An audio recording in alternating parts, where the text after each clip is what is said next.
আমার প্রিয় ছাত্রছাত্রী এবং শ্রোতা বন্ধুরা, তোমরা যারা আমার ফেসবুক চ্যানেলে লাইক করছো, কমেন্ট করছো এবং শেয়ার করছো, তাদেরকে অসংখ্য অসংখ্য ধন্যবাদ। এবং যারা নতুন আমার এই চ্যানেলে যোগদান করছো, তাদেরকেও জানাই আমার তরফ থেকে আন্তরিক প্রীতি ও শুভেচ্ছা।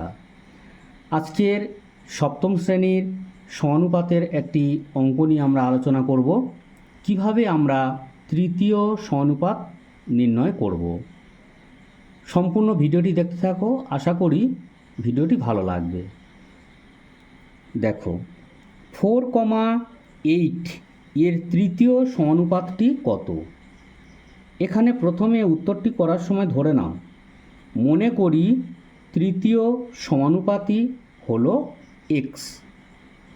অতএব 4:8:x, 3 নম্বরে থাকবে কত?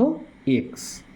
বা 4:8:8:x। এখানে এই যে গঠনটা হয়েছে সমানুপাতের, এটাকে বলা হয় সমানুপাত। সেটা ভালো করে লক্ষ্য করো, 8 দুবার বসানো হয়েছে। বা 4/8, 4:8 মানে 4/8। সমানুপাতের জায়গায় লেখো ইজিক্যাল টু, সমান চিহ্ন দাও, 8/x, 8/x। বা বর্গগুণ করো। বর্গগুণ মানে কি? কোনাকুনি যে গুণ হয় তাকে বলা হয় বর্গগুণ। 4-এর সঙ্গে x গুণ করো, 4x ইজিক্যাল টু 8-এর সঙ্গে 8 গুণ আকারে রেখে দাও, 8x8। বা x ইজিক্যাল টু 8x8/4। এখানে যেহেতু 4টা গুণ আকার আছে, ডান দিকে সংখ্যা নিচে বসাও, কাটাকাটি করো, 4 দুগুণে 8, দুবার যাচ্ছে 8-এর মধ্যে, 8 দুগুণে 16।